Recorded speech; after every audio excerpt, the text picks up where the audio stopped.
Juan, para ¿usted qué cree que es Wikipedia? ¿Una página de respuestas? ¿No más? Sí. Ah, ok.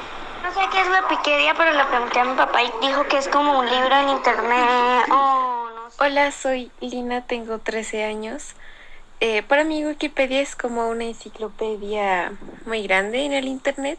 Encuentras cualquier tipo de información que requieres. Pues es como un sitio donde puedes buscar cualquier cosa, como un... Wikipedia para mí ha sido tanto una gran fuente de información general y en varios casos especializada, pero a la vez también un desempeño. ¿Quién no ha tenido la típica batalla de si lo dice Wikipedia yo tengo la razón y mi amigo pierde? Entonces creo que fuera del ámbito académico se ha A mí convertido... siempre me ha ayudado a hacer las tareas. Hace unos días hice una tarea de filosofía de Heráclito y ahí me apareció todo y pues... Así los profesores dijeran todo el tiempo que es que era una fuente que no era válida y eso, pues uno siempre buscaba primero en Wikipedia.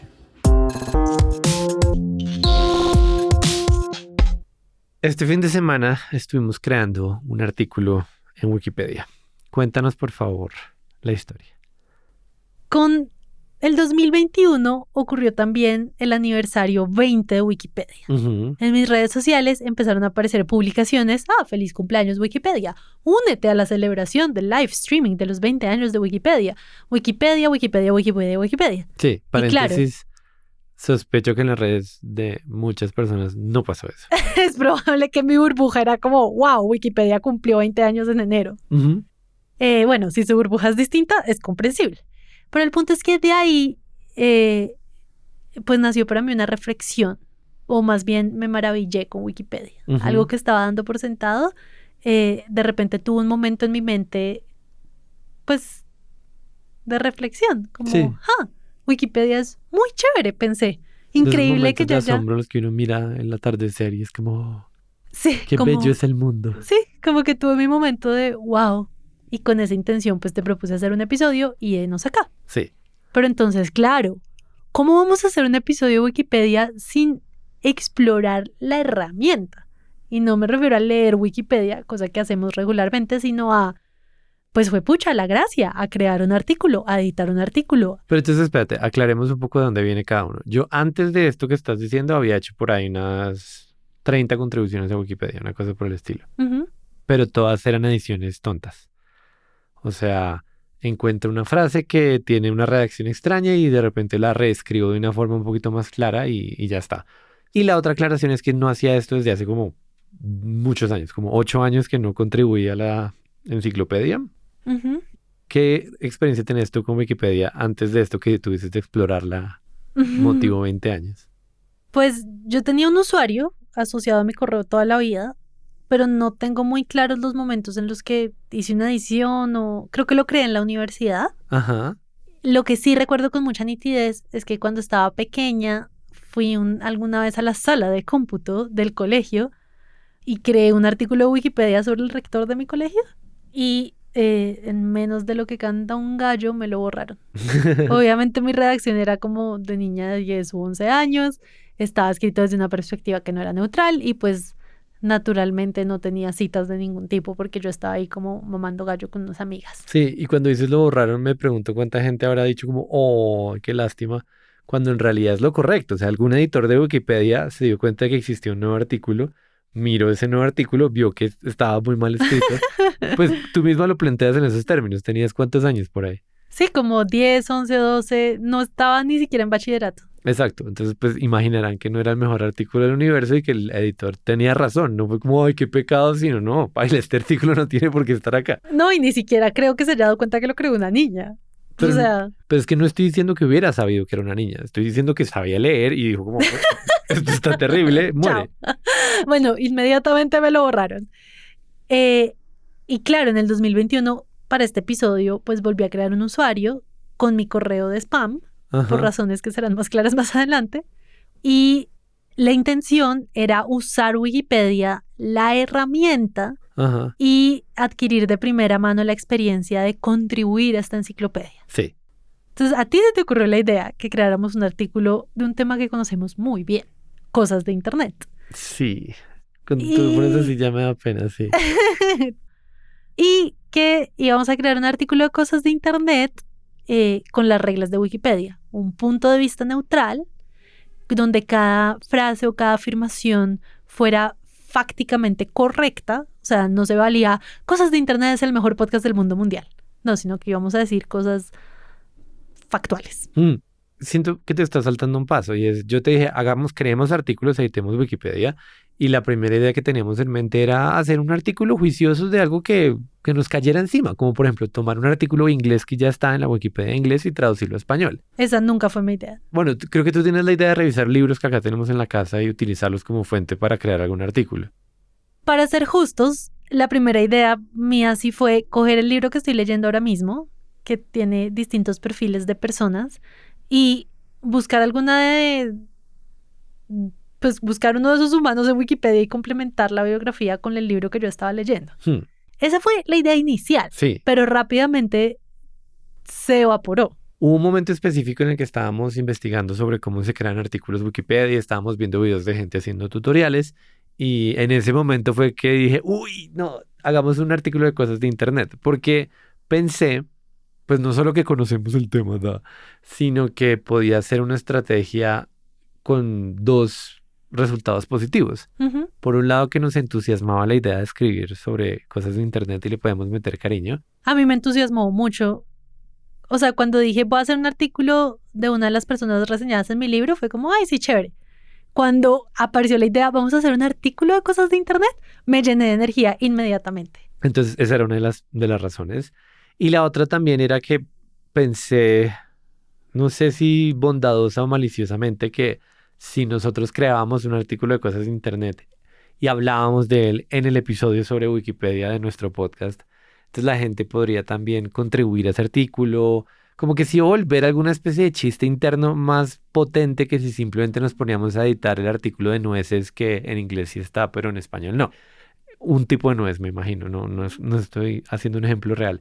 Entonces pensé como que podría ser bonito para este proyecto, para construir chistes internos, de repente para que algún día salga un diseño de camiseta de ahí. Oh, como que entre todos hiciéramos la entrada de cosas de Internet y... Sobre todo pensé que fuera el principio de algo, no sé. Pero ahí empezó a construirse un poquito de tensión, porque mientras tú estabas empezando a escribir el artículo, como en un Google Drive, haciendo la maqueta de lo que íbamos a escribir, yo me puse a investigar sobre conflictos de interés en Wikipedia. Y resulta que Wikipedia, pues como trata de ser una visión neutral, ¿no?, una perspectiva enciclopédica de las cosas, digamos, en las políticas de Wikipedia está muy mal visto que uno escriba artículos sobre sí mismo, que uno modifique su propio artículo no es algo bueno. Y yo esto más o menos lo sabía, pero resulta que la cosa se expande un poco más. No es solo que no puedes hacer tu propio artículo, es también que no puedes hacer artículos sobre tus proyectos o los proyectos de tus familiares o la empresa en donde trabajas. Hay muchos escenarios que se consideran como un conflicto de intereses porque uno no está como en una posición neutral frente a la información. Y ahí nos empezamos a sentir culpables. Yo no me sentí tan culpable porque pensé que si nosotros seguíamos al pie de la letra las reglas de Wikipedia de estilo y de citación, íbamos a quedar un poco blindados. Sí. Porque yo decía, bueno, no es un artículo sobre mí misma, es un artículo sobre un proyecto, y ese proyecto, pensaba yo, se puede describir enciclopédicamente. Ajá. Y de hecho consulté artículos de Wikipedia de otros podcasts y traté de copiar la estructura y el tono lo más posible como para blindar nuestra página de cosas de Internet en Wikipedia, pero también para garantizar que el conflicto de intereses no fuera tal, como para minimizar el conflicto. Sí, o sea, yo siento que por un lado estábamos tratando de ser nobles y justos y presentar la información de una manera desapegada, pero por otro lado, pues estamos siendo ingenuos en la medida en que hay un criterio grandote que está diciéndote no lo hagas, y nosotros pensamos que a punta de citaciones y frases neutrales podíamos expiar nuestras culpas. Y también había un poco de picardía ahí porque yo, aún pensando que iba a crear un artículo enciclopédico, decidí usar mi correo electrónico de spam, que no es Laura Rojas, sino otra cosa. El punto es que escribimos un borrador y duramos 3-4 horas escribiendo 2 párrafos duramos 3-4 horas haciendo el artículo, Sí. que involucraba más que escribir 2 párrafos. Sí nos demoramos un montón editando los 2 párrafos, pero también una de las mayores dificultades fue, por ejemplo, entender cómo funciona el ecosistema de Wikimedia. Y es que, si se fijan, muchos artículos en la esquina derecha tienen, por ejemplo, la foto de la persona que está siendo nombrada en el artículo, la fecha en la que nació. Esa ficha técnica está compuesta de unos datos que, si uno hace el artículo correctamente, aprendimos, se jalan de Wikidata, que es otra iniciativa de esta gente de Wikipedia. Entonces, pues nos pusimos a descifrar la estructura de cómo crear los datos y cómo poner el logo de cosas de internet en Wikicommons, creo. Pues, o sea, sí, a lo largo de los años ellos han desarrollado como un ecosistema de herramientas, la gran mayoría para que Wikipedia funcione, y si nos demoramos mucho tiempo como en preguntas, pues, básicas. ¿Cómo se sube el logo y cómo se enlaza la entrada de la enciclopedia? O, por ejemplo, cuando tú creas una cuenta en Wikipedia, hay una herramienta que se llama Taller, donde la idea es que hagas pruebas de los artículos que eventualmente vas a publicar. Y yo ya terminé el artículo de cosas de internet, ya, final, no va más, y luego no lograba publicarlo. No sabemos cómo. Y como 40 minutos y esa vaina yo no podía sacarla del taller al mundo real y no podía, y ningún tutorial explicaba cómo. Creo que me acabas de dar la razón, y es que no nos gastamos 4 horas escribiendo 2 párrafos. Nos gastamos 4 horas descubriendo el mundo de Wikipedia en un nivel en el que no lo habíamos descubierto antes. Y lo logramos. Después de un montón de trabajo le dimos publicar a esta cosa, nos metimos desde alguna otra cuenta, como desde el celular, y ahí estaba el artículo de cosas de internet de Wikipedia. Yo estaba tan emocionada que descargué la versión en PDF, la guardé en Drive, mejor dicho, lo hubiera impreso si no hubiera sido tan tarde. Estaba muy orgullosa como de ese pequeño artículo enciclopédico. Voy a leerlo para que ustedes mismos juzguen qué tal nos quedó y si cumple lo que nos propusimos. Cosas de Internet es un podcast producido en Colombia que cubre temas de tecnología, cultura y medios digitales. El show fue lanzado en 2017 y sus creadores son Laura Rojas Aponte y Santiago Espinosa Uribe. A marzo de 2021, Cosas de Internet cuenta con 40 episodios publicados. Ahí van 8 citas a 8 lugares distintos. Sí. Listo, esa es la introducción. Luego va la sección Formato. En cada episodio, los anfitriones hablan sobre su proceso investigando acerca de fenómenos tecnológicos que consideran interesantes. También comparten anécdotas personales e información general sobre los podcasts. Los episodios son conversaciones editadas con insertos de entrevistas, música y fuentes externas al programa. Adicionalmente, usan una voz artificial llamada Penélope para agregar información o corregir errores factuales que ocurrieron durante la grabación. Y última subsección, referencias. Y hay 12 referencias distintas. Ese fue nuestro gran artículo de Wikipedia. Y hay una ficha técnica que dice quiénes son los creadores, en qué fecha fue publicado el primer episodio, cuánto dura un episodio promedio, en qué idioma se publica. Ajá. Y ya, lo logramos. Fue como, artículo de Wikipedia. Era la 1 de la mañana y yo sentía mucha emoción. No sé tú, ¿cómo te sentiste en ese momento? Orgulloso, satisfecho. Pero al otro día nos levantamos a ver el artículo publicado, como a contemplar nuestra obra, y en cambio nos encontramos con un mensaje. ¿Lo tienes por ahí? Dice, esta página se ha eliminado recientemente, durante las últimas 24 horas. A continuación, se muestra el registro de eliminaciones y protecciones. Pues 9:36 de la mañana, un usuario, un editor de Wikipedia, borró la página Cosas de Internet porque consideró que no tenía relevancia enciclopédica. Hoy en día, si uno se va al link de Wikipedia de Cosas de Internet, dice, Wikipedia no tiene una página llamada Cosas de Internet. Si quieres, créala. O sea, todas nuestras preocupaciones de la vanidad y de si estábamos siendo éticos y justos y que si tenía sentido uno crear una página de tu propio proyecto, esas eran mis preocupaciones. Pero entonces luego me di cuenta que las dos cosas estaban mágicamente relacionadas, porque si tú vas a escribir un artículo sobre tu propio proyecto, porque nadie más en el mundo lo va a hacer. Ni lo ha hecho. Ni lo ha hecho. En últimas, eso habla de cierta irrelevancia enciclopédica. O sea, no tienes un proyecto lo suficientemente grande como para que no sean ni tus primos ni tú quien escriba el artículo. O sea, la regla de no escribas sobre amigos, familiares, proyectos en los que trabajas o te contratan, funciona desde la perspectiva como de conflicto de intereses, pero también como si ningún desconocido está interesado en escribir sobre ti, probablemente no eres tan relevante. Sí, funciona como un filtro. Eso no es intencional, es una interpretación nuestra. No es que en las reglas de Wikipedia sea como, man, no te mereces un artículo hasta que alguien desconocido lo haga. Eres un irrelevante enciclopédico. Eres una morra básica. Pero hay otros podcasts de dimensiones semejantes a las nuestras que sí tienen artículo en Wikipedia. Y ese tema, pues, de la irrelevancia enciclopédica es obviamente un tema muy subjetivo. O sea, yo respeto el criterio del editor que nos tumbó a pesar de que nos rompió el corazón. Pero obviamente el man está juzgando subjetivamente. Seguro está googleando a ver qué encuentra. Y si le parecen el tipo de artículos de prensa que se quisiera encontrar, dice que sí es relevante o que no. Te voy a decir algo. Sabemos que la persona está en España y sabemos que ha hecho más de 200,000 contribuciones a Wikipedia. Es un capo. Además, según vi en su perfil, lleva 11 años siendo editor. No es cualquiera parecido tampoco. Entonces, pues, confiamos en su criterio.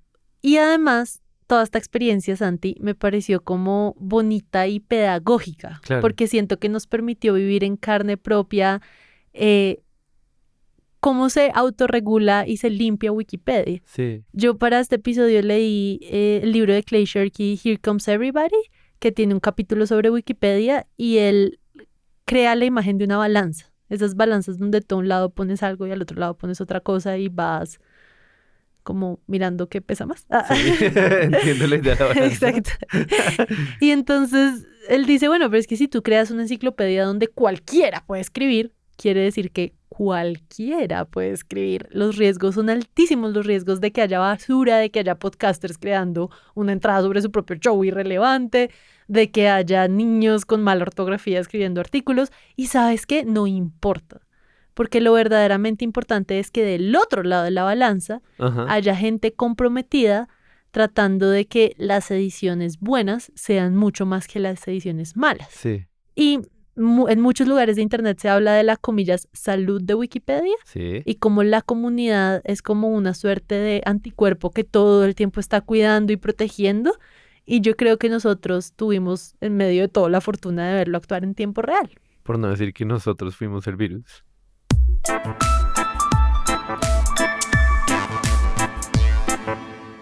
Hola, para el segmento comercial de este episodio quiero contarles de un proyecto dentro del mundo de cosas de internet. Resulta que durante las últimas semanas hemos estado trabajando en un newsletter. Un newsletter es un boletín de correo electrónico donde ustedes se suscriben y nosotros les mandamos un email. El de cosas de internet específicamente consiste en un correo donde Santiago y yo respondemos una pregunta que ustedes mismos nos hacen por redes sociales o por Patreon.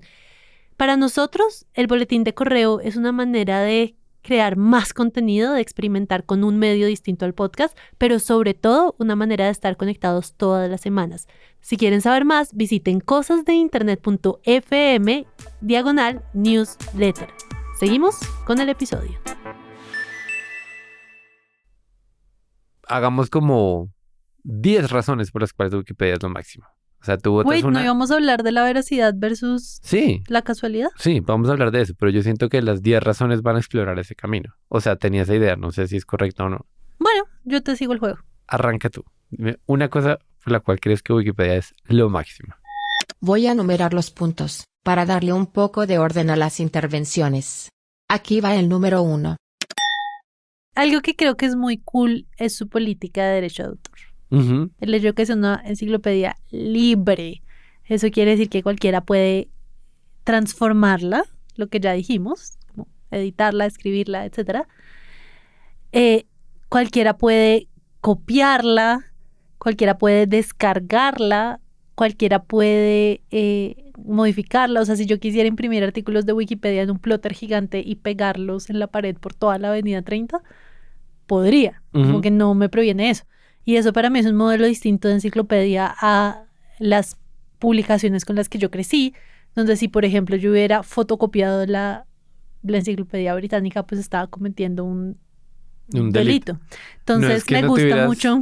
Perdona, no es que no te hubieras gastado toda la universidad sacando fotocopias de libros que no debían ser fotocopiados, pero sí entiendo el punto. Me gusta mucho que el modelo sea libre.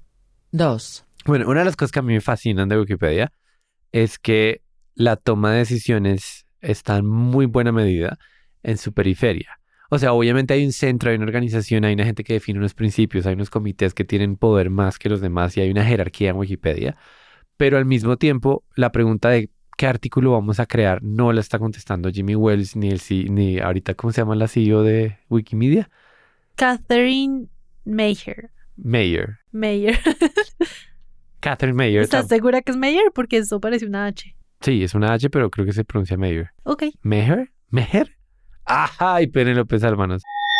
ninguno de los dos estaba cerca.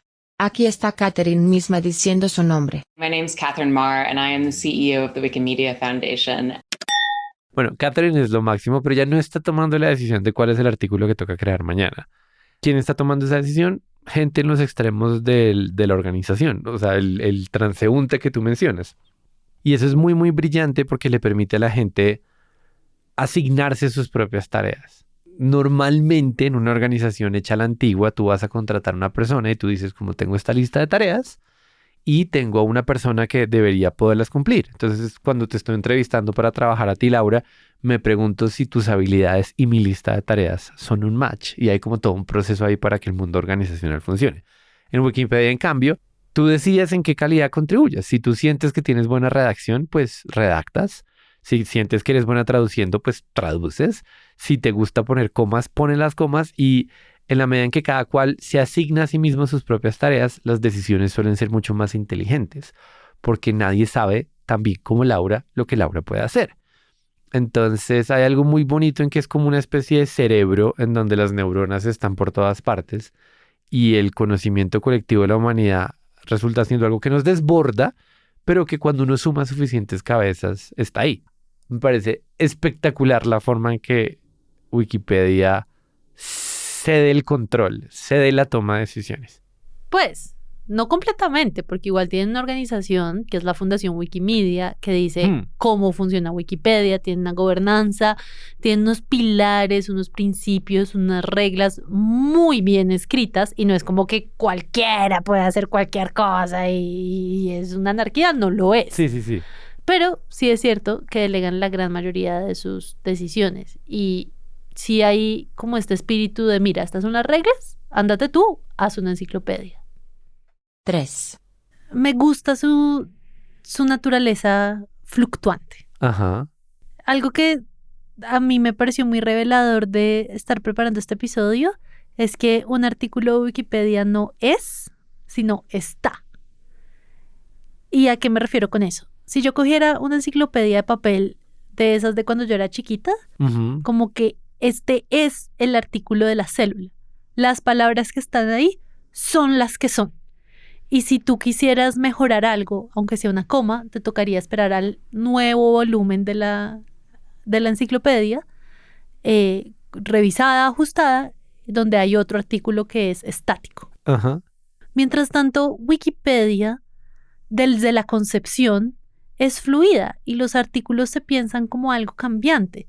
Entonces, puede que yo un día haga un artículo de 2 líneas. Y está bien, porque dentro del universo de Wikipedia, todos podemos predecir que el día de mañana va a tener 4 líneas. Y el día de pasado mañana va a tener 6 líneas y 10 referencias. Y constantemente esta comunidad construye y construye y construye los artículos porque todo el tiempo se piensan como algo transitorio. Y no es casualidad que cada artículo de Wikipedia tenga una pestaña donde dice ediciones y uno puede ver todas las modificaciones que ha hecho la comunidad y discusión, donde uno puede ver como una suerte de sección de comentarios donde la gente puede decir por qué editó en una dirección, no editó en otra dirección. Y entonces, mientras, de nuevo, un artículo en una enciclopedia de papel fue lo que escribió y lo que editó el editor y ya está, así se imprimió, un artículo de Wikipedia se espera que cambie constantemente para mejorar. Ok. Ahí ya estás conectando con la parte de la veracidad, porque la veracidad se va construyendo. hay otro elemento que es como proteger a Wikipedia de vandalismo. ¿Ese es el cuarto? ¿Ese es el que tú vas a decir? Quería complementar el que tú acabas de decir porque 4. Todos sabemos que Wikipedia en algunos casos es muy veraz, muy correcta, y en otros casos hay unos artículos ahí como chichipatos que uno no sabe qué tanto creerle.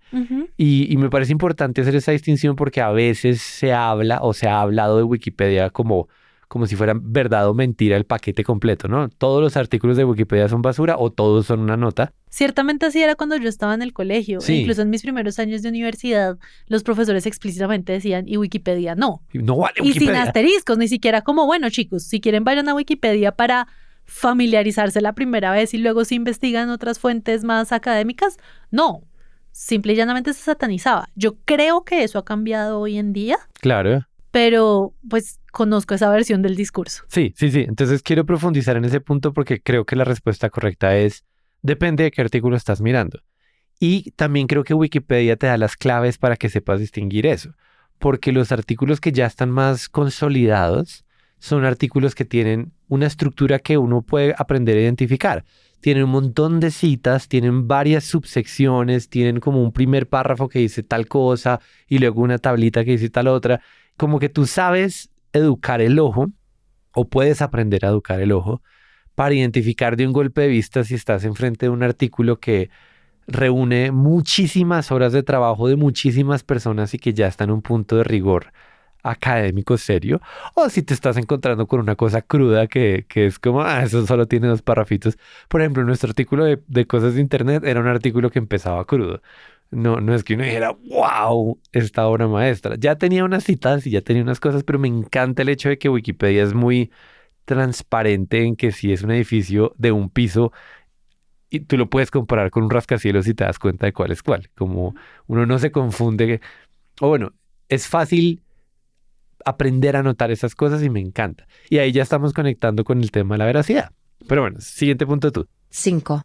Me gusta el hecho que Wikipedia esté en varios idiomas. Ajá. Porque le permite a cada persona, desde el lugar del mundo en el que está, contribuir a su mundo, a su pequeño submundo. Ajá. Pero también como que se estandariza la experiencia de la enciclopedia. Yo creo que conozco la fama de la enciclopedia británica, pero no creo que yo alguna vez tuve una entre mis manos. Sí. Porque pues probablemente no hablaba inglés ni nada. Pero en cambio Wikipedia, yo sé que la misma herramienta que está consultando alguien, no sé, en Minneapolis, en Estados Unidos, o en Bournemouth, en Inglaterra, o no sé, alguien bilingüe en Australia, en Indonesia, es como la misma enciclopedia que yo estoy en español consultando. Yo sé también que muchas de las críticas que ha habido de Wikipedia es que se siente que como que la información buena está en inglés y en otros idiomas está la chandita, y aún así todo está bajo la misma marca de Wikipedia. Ajá. Y fue muy claro en la celebración de 20 años que uno de los propósitos que ellos tienen es incluir más idiomas, porque ellos quieren que esto sea robusto en muchas dimensiones. Pero a mí eso solo me habla mejor de Wikipedia, porque reconoce sus huecos y está tratando de que sea más robusta en esos espacios, porque de nuevo Wikipedia no es estática, está todo el tiempo cambiando. 6. Ya medio lo hemos dicho, pero siendo la 5ª página más consultada del mundo, hay unos grandes incentivos para que Wikipedia sea utilizada con otros propósitos. Cualquier empresa que vende jabones estaría feliz de que el artículo más consultado dejara de ser el artículo científico de tal cosa y se convirtiera en una propaganda, publicidad, en alguna cosa que ayude a hacer el mundo más como un espacio comercial. Y el otro típico incentivo son en todos esos temas conflictivos, pues si yo no creo que las vacunas son buenas, pues entonces quiero que el artículo sobre vacunas diga que tienen X o Y problema. Entonces ante esas tensiones, realmente no se trata solo de construir Wikipedia, sino de defender Wikipedia. Y para defenderla, esta comunidad tan bella tiene como un compromiso enorme con el proyecto. Están todo el tiempo discutiendo sobre artículos críticos, están revisando, están notificados cuando uno modifica el artículo. O sea, siempre como que los artículos tienen defensores. Por ejemplo, si el artículo de cosas de internet hubiera quedado publicado, nosotros podríamos estar en la lista de personas que quedan notificadas cuando alguien lo modifica. Y entonces me parece que no solo es muy valiosa la forma en la que construyen, sino también en cómo están pendientes de que la información no quede atrofiada. No me acuerdo en dónde fue que escuché esta idea, pero es algo así como que Wikipedia está en todo momento a unas horas de ser completamente destruida por bots que la conviertan en publicidad y nunca cae porque la gente trabaja constantemente en su tiempo libre por seguirla defendiendo y como por celebrar los valores del proyecto. En la celebración de 20 años de Wikipedia que transmitieron por YouTube, mencionaron un número que se me quedó grabado y es 300 ediciones por minuto. Sí, una cosa salvaje. O sea, no te estoy diciendo ataques, sino ediciones. Gente diciendo esto está mal en una coma, o gente diciendo voy a borrar el artículo de cosas de internet, o gente diciendo voy a crear un artículo que sí es relevante, o como, sí, ediciones en general de todo tipo. Pero bueno, vamos con la próxima razón. Creo que ya vamos llegando a 10. 7. Hay algo con Wikipedia. Y es que para el nivel de apertura que tiene, han sido muy juiciosos registrando las reglas del juego. Ajá. Es fácil uno ver cuáles son los principios que sigue la comunidad. Es sencillo leer los pilares. La información sobre ellos mismos está muy bien documentada y también muy bien narrada. Ajá. Y a mí me gusta eso, no solamente porque me encanta cuando la gente registra sus procesos y documenta su conocimiento, sino también porque yo siento que hacen que sea muy fácil empezar a jugar el juego. Para que se hagan una idea más concreta de lo que Laura está diciendo, Wikipedia tiene 5 pilares, en donde explican, primero, cuál es el significado de ser una enciclopedia, segundo, qué implica escribir desde un punto de vista neutral, tercero, ¿en qué consiste el carácter libre y abierto de Wikipedia? Cuarto, ¿cuál es el nivel de respeto que se espera del trato entre editores? E incluso el quinto pilar explica que Wikipedia no tiene reglas rígidas sino políticas y guías que se prestan para interpretación.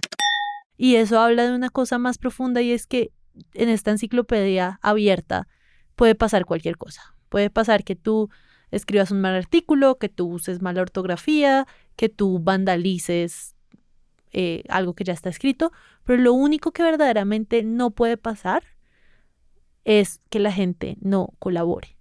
O sea, Wikipedia sin personas contribuyendo se cae. Sí. Y como esta neurosis con documentar y contarle a todo el mundo las reglas hace que la barrera de entrada sea muy bajita. Y de hecho, uno de los principios que siguen los wikipedistas es no montársela a los novatos, sino más bien ayudarlos a florecer. La política oficial dice, textualmente, por favor, no morder a los novatos. Les leo eso porque me parece muy bonito. 8. Entonces mi siguiente razón es pues la estructura misma del conocimiento o de internet. Y es que con este esquema de enciclopedia que no tiene simplemente páginas, sino links, pasa algo muy bonito en la arquitectura misma de Wikipedia. Por ejemplo, con la primera enciclopedia que jamás se creó, la de Diderot, pues también había mucha como reflexión y discusión sobre cómo hacer los grandes capítulos, cómo organizar los artículos para que los artículos de un lado queden al lado de los de otro. Y por ejemplo, tomar la decisión de poner los artículos místicos al lado de los artículos religiosos ya tenía connotaciones políticas. Pero en cambio en Wikipedia es una red completa de relaciones y lo que tú tienes son links que conectan a una página con otra. Y eso representa todo, representa internet, representa la forma en que asociamos y que el conocimiento se construye. Incluso hay un juego muy bonito que les recomiendo a los que están escuchando que jueguen, que es con un amigo escogen 2 artículos al azar. Incluso Wikipedia te da como una herramienta que es como muéstrame el artículo aleatorio. Y solo pinchando links tienes que llegar de un artículo al otro.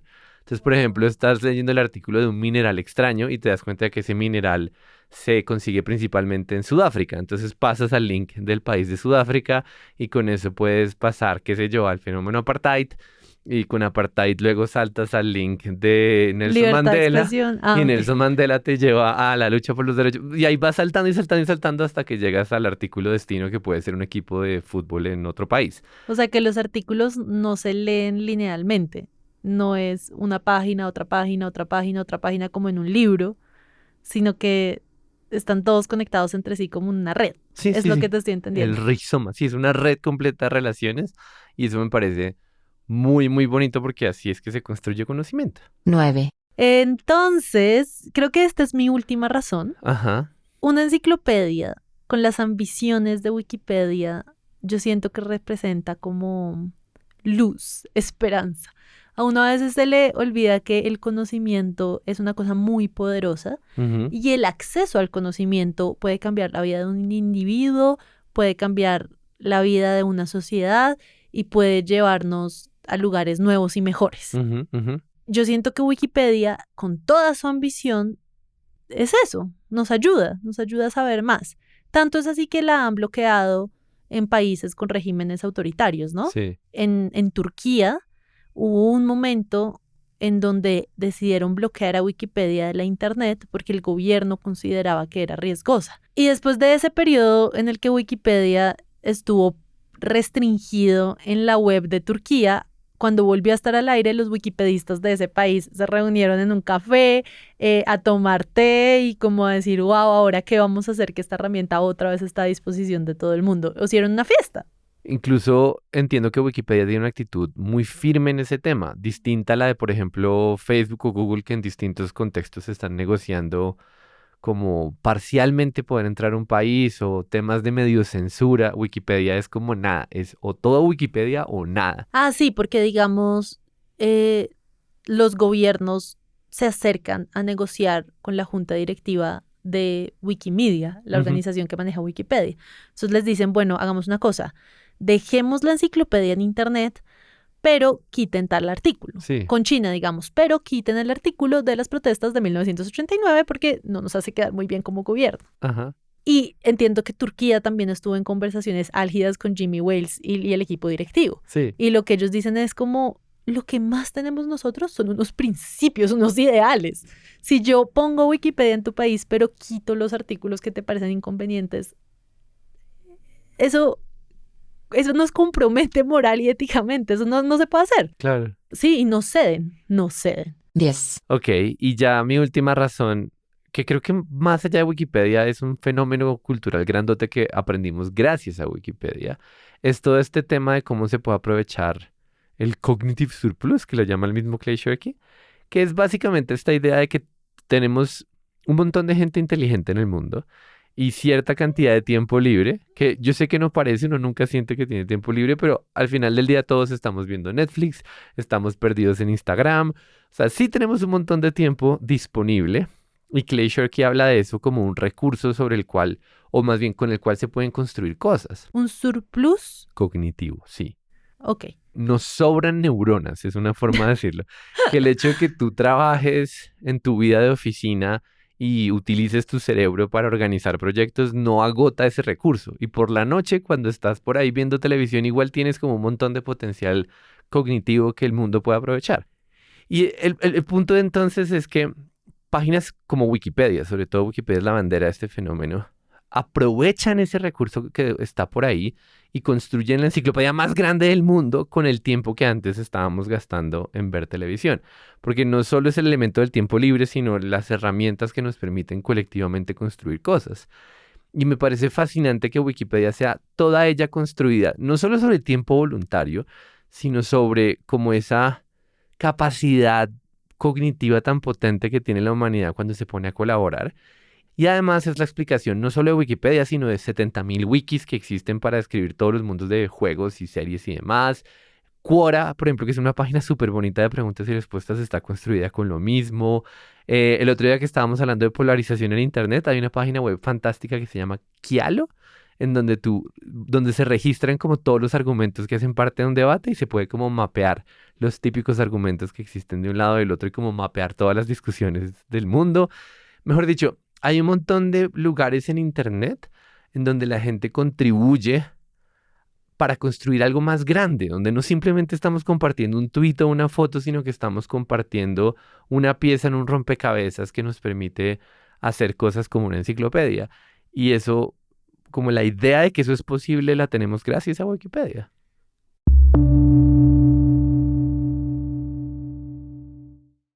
Hay algo bonito en todo este tema de Wikipedia que hemos estado investigando, que es el espíritu enciclopédico, ¿no? Como la idea toda quijotesca que podemos reunir la totalidad del conocimiento humano. Y me topé otra vez con una historia que yo alguna vez había escuchado, que era la de cómo se creó la primera enciclopedia. Me gustaría compartir eso contigo y con la audiencia en este preciso instante. Yo recuerdo aprender de la enciclopedia en el colegio. Fue un tema que me gustó mucho. Y antes de esta conversación vi un par de videos en YouTube, así que estaba esperando hablar de la enciclopedia y pues la verdad me emociona. Arranca por donde tú quieras. Hay un personaje muy famoso con apellido que me da miedo pronunciar, que es Diderot. ¿Y cómo se llamaba? ¿Denis Diderot? O sea, es pura vergüenza, perdón. Denis Diderot. Ajá, entonces a este personaje, que era un escritor que ya se había metido en problemas y tenía visiones políticas, pero que también trabajaba en Sotopotomil chambitas distintas, le cayó la tarea de traducir un diccionario, creo que de Inglaterra. Que la verdad uso la palabra diccionario, pero tal vez Penélope puede complementar porque no creo que era simplemente como una definición de palabras. Se llamaba de hecho ciclopedia, pero tampoco entiendo que fuera la enciclopedia porque si no estaríamos contando la historia de los ingleses y no la de los franceses. Sí, era un diccionario, pero en la medida en que se concentraba en términos del mundo de las artes y la ciencia, tenía un poco del espíritu enciclopédico. El hecho es que Diderot se pone a traducir un volumen chiquitico y en algún punto se le mete en la cabeza la idea de que podrían hacer con sus compañeros de aquel entonces una enciclopedia, una publicación, un único ejercicio de publicar cuantos artículos sean necesarios para reunir el conocimiento de la humanidad.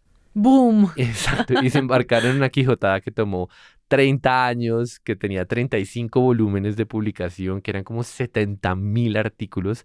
O sea, fue algo realmente revolucionario, además en múltiples sentidos. Fue revolucionario pues porque, pucha, es muy ambicioso tratar de lograr esto. Tocó reunir a un montón de intelectuales parisinos, que además París en 1745, 1750 era como el lugar para estar y donde se estaba transformando el mundo.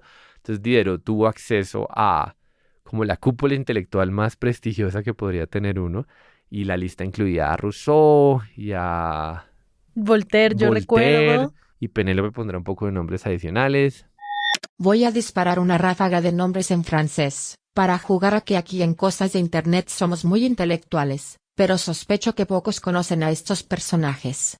Aquí va. Jean-Laurent d'Alembert, Claude Bourgelat, André Le Breton, Louis-Jean-Marie d'Aubenton, Baron d'Holbach, Chevalier Louis de Jaucourt, Jean-Baptiste de la Chapelle, Abbé André Morellet, Montesquieu, François Quesnay, Jean-Jacques Rousseau, Anne-Robert Jacques Turgot, Baron de Laune, Voltaire. Lo que yo vi es que todos estos intelectuales, que habríamos de llamarlos ilustrados, de una u otra forma, pues están en el parche de Diderot y se habían pues voluntariado para escribir su artículo enciclopédico. Ajá, y voluntariado entre comillas, porque se supone que había pagos que estaban ahí pendientes.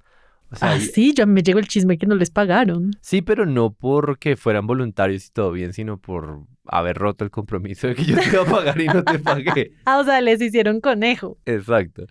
Y entonces, pues la historia tiene, por un lado, toda esta parte revolucionaria de hacer algo tan ambicioso, pero por otro lado, el elemento revolucionario de como cambiar la configuración del mundo en la medida en que es un ejercicio muy político en ese momento tratar de hacer una enciclopedia.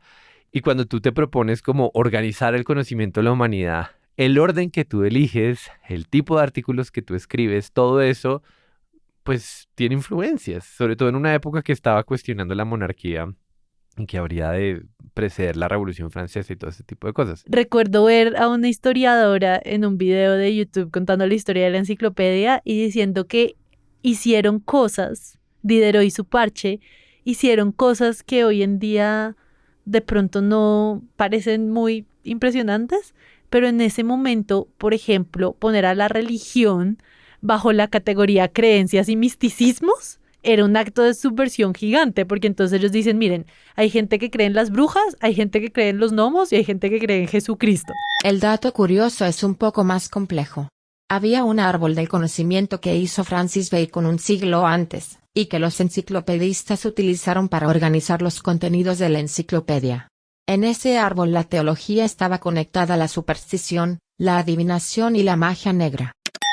también, para complementar tu punto, esta misma historiadora habla de las artes y los oficios, como que estos tipos se pusieron a categorizar como martillo, serrucho, cuchara, como un montón de instrumentos que usaban los artesanos o los constructores, como la mano de obra de la época. Ajá. Y al ilustrarla con mucha precisión, al describir estas artes y estos oficios, le estaban también dando dignidad. Estaban diciendo lo que sabe esta gente es conocimiento y es valioso y vale la pena tenerlo en la biblioteca. Ajá. Y eso también entiendo que era un tipo de subversión para ese momento. Sí, total. Y lo que sin duda queda claro es que esto fue todo un telenovelón, porque, por ejemplo, el rey había prohibido la enciclopedia, pero tenía su copia personal. Claro. El rey tenía prohibida la enciclopedia, pero una de sus amantes fue financiadora del proyecto a escondidas.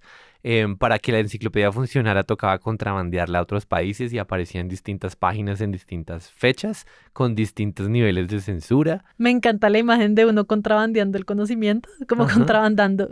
¿Cuántos volúmenes eran, recuerdas? Eran 35 volúmenes. Ush, no, bueno, sí estaba difícil de contrabandear porque me imagino que era gigante. 70,000 artículos, como 100 escritores distintos, famosos y quién sabe otros tantos por ahí involucrados. Era un proyecto realmente ambicioso y obviamente la enciclopedia de Diderot pues tiene sus propios límites y sus propios sesgos y uno puede encontrar ahí 70,000 cosas que no se sienten como esa versión pues neutral y objetiva del conocimiento, ni mucho menos. Pero es una historia bonita en la medida en que aspira a ese ideal de tratar de consignar en un mismo lugar el conocimiento de la humanidad. Ahora que lo pienso, me imagino que tenían también muchos sesgos como por el tipo de personas que las escribían. Porque hace un rato te estaba diciendo que algo que me gusta de Wikipedia es su enorme pluralidad. Dentro de su mismo tono neutral y espíritu enciclopédico, pues ellos sí tienen mucha pluralidad. Pluralidad. Porque es que si yo voy a escribir un artículo desde mi perspectiva de chica, de joven, de bogotana, probablemente voy a mirar unos lugares que tú no. Y lo mismo con, pues sí, con las distintas personas, a todo el mundo que contribuyen. Sí, obviamente, eso siempre es una tensión con el ejercicio enciclopédico. ¿Quién está escribiendo y por qué está escribiendo y qué está privilegiando? Y de hecho, ahora que estaba recomendando videos, hay uno bonito de TED que también cuenta la historia de la enciclopedia. Y en ese video muestran un artículo para ilustrar exactamente el punto que tú estás diciendo. Hay un artículo que uno puede leer que es como de un árbol en Brasil y el artículo está escrito con rabia. O sea, el autor del artículo está diciendo como, pues a ver, hay un árbol que crece en Brasil y es lo único que sabemos. Y no sé este artículo por qué existe. No, o sea, es muy chistoso porque el artículo mismo está escrito con tal nivel de opinionitis que dice como, ok, esto claramente no es útil para la gente que está en Brasil porque ellos saben que el árbol crece en ese país, entonces, bla. Y para nosotros que lo leemos desde afuera, ¿de qué carajos me sirve saber que un árbol que crece en Brasil tiene un nombre si no me dicen nada más al respecto? Uh-huh. Entonces, pues nada, voy a dejar este artículo acá metido para aquellos que prefieren encontrar un texto tonto que no encontrar nada en absoluto. No es un árbol sino una planta. Se llama Aurena lobata, pero el autor, ningún otro que el mismísimo Diderot, utiliza su nombre portugués, Aguaxima. ¿Y ese es un artículo de la enciclopedia de Diderot? Sí, tal cual, o sea, un texto que es como una reflexión de un escritor diciendo, es muy estúpido esto que estoy escribiendo. Pero aquí va. Pero aquí va, exacto. Entonces, obviamente, cuánto nivel de como de chisme, locura, sesgo que quieras encontrar en la enciclopedia de Diderot la vas a encontrar.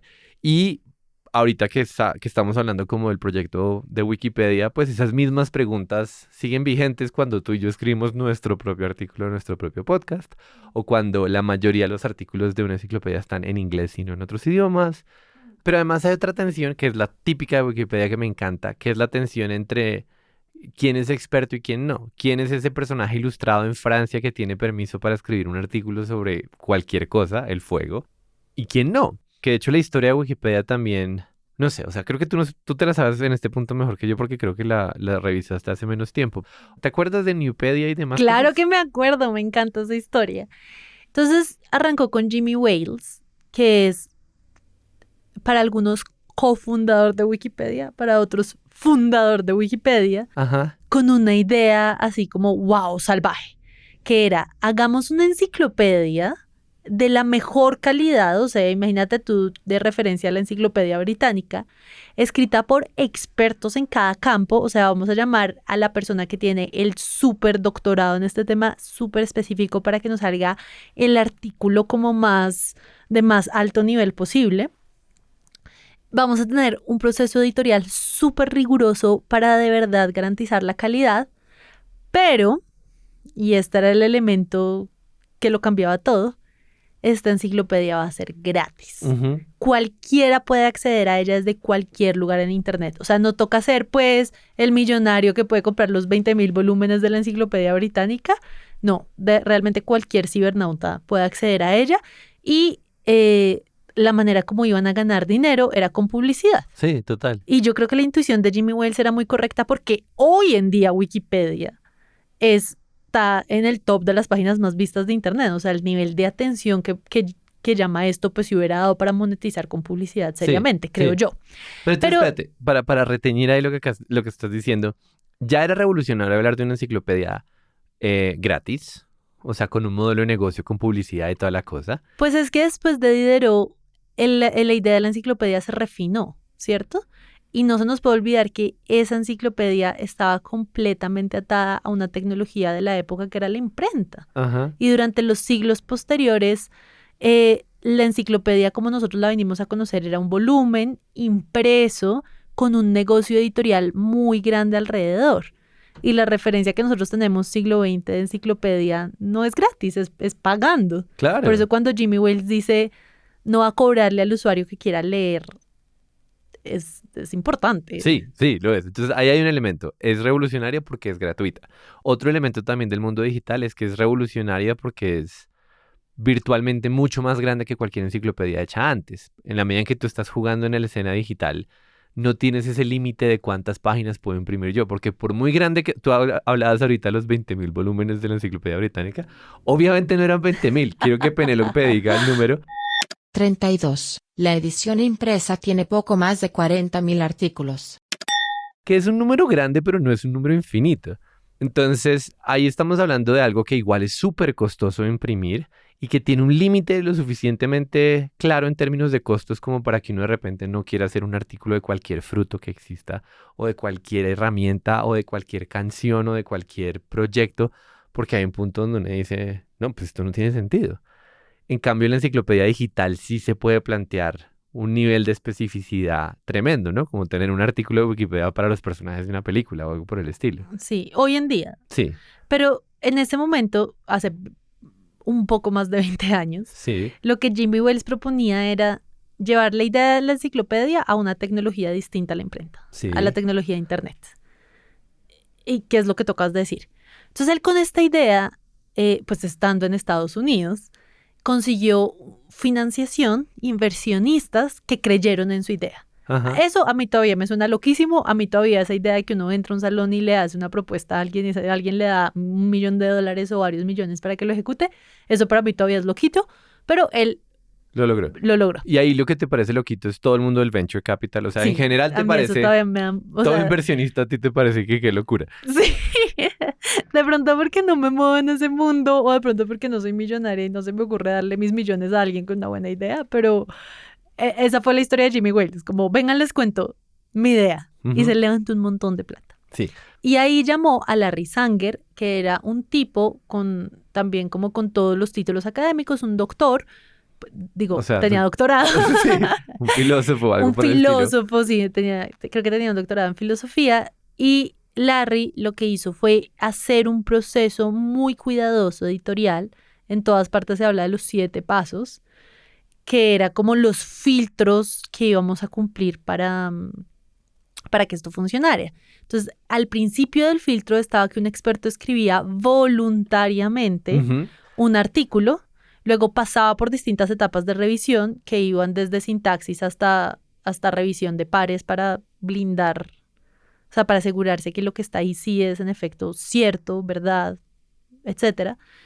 Y al final de toda esta historia, el artículo finalmente veía la luz en Nupedia. Sí, así total. Se llamaba el proyecto. Y entonces ahí está el otro elemento revolucionario. Ya directamente pensar, esto va a ser voluntario. O sea, no voy a hacer la de Diderot de decirle a alguien que le pagó por escribir muchos artículos y luego quedarle mal porque no había plata, sino que de entrada el proyecto estaba pensándose como, sí, necesito expertos, pero toca que los expertos lo hagan por el amor al conocimiento.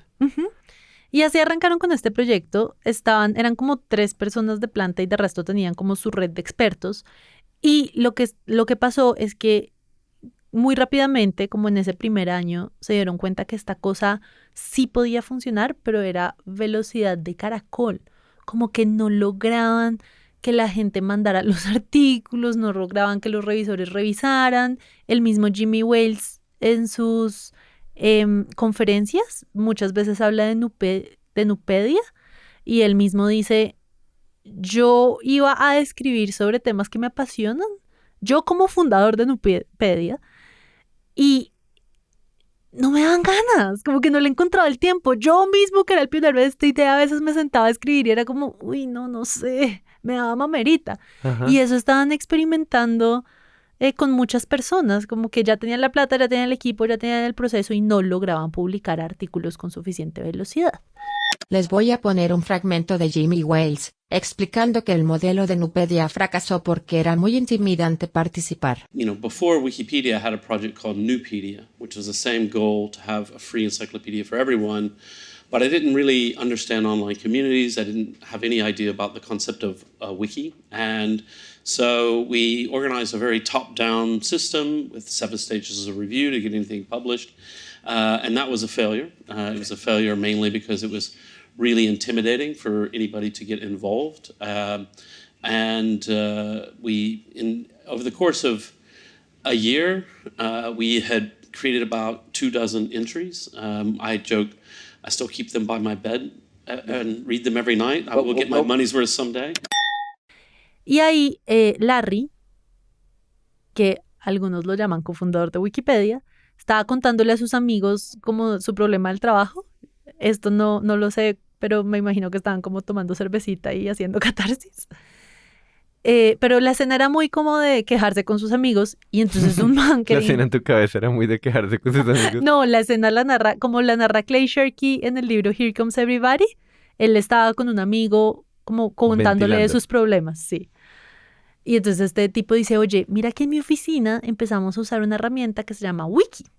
La idea es que cualquier persona que haga parte de una comunidad puede crear un artículo para que los demás lo lean. Y en mi oficina lo estamos usando para documentar como los procesos. Entonces yo digo, no sé, por ejemplo, dentro de cosas de internet, ¿cómo se publica un episodio? Y creo un artículo que es como para cualquiera que está leyendo esto, tiene que saber que el primer paso para publicar un episodio es bla, bla, bla. Y entonces él está diciendo que el wiki les ha servido mucho porque uno cuando tiene preguntas puede ir a leer cómo se hace esto o puede hacerles como, ay, ¿quién sabrá cómo leer un episodio? Voy a ver quién creó ese artículo y le pregunto, ña. Y wiki era, por encima de todo, una tecnología, una herramienta. Entonces Larry llegó a donde el equipo de trabajo y les dijo, les propongo algo, usemos un wiki para acelerar el proceso de producción de los artículos de Nupedia. Uh-huh. Se me ocurre, propuso él, que hagan un Wikipedia para que cualquiera pueda crear el artículo que crea que tiene que estar en Nupedia y va escribiendo lo que pueda escribir, como un paso previo a los 7 procesos de revisión.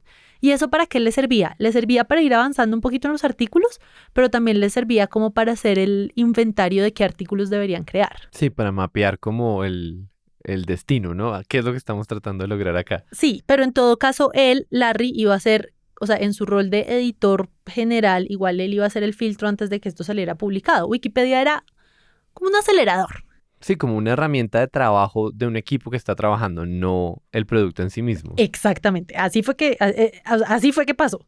Entonces este man cogió la lista, si no estoy mal, eran 2,000 personas que estaban en la lista de correos, como en el newsletter de Nupedia, uh-huh. Y les dijo, oigan, estamos probando esta herramienta, se llama Wikipedia, si tienen unos minutos, anímense a crear un artículo. El 17 de enero de 2001, Larry Sanger les escribió a los voluntarios, síganme la corriente, vayan ahí y agreguen un articulito. Tomará 5 o 10 minutos.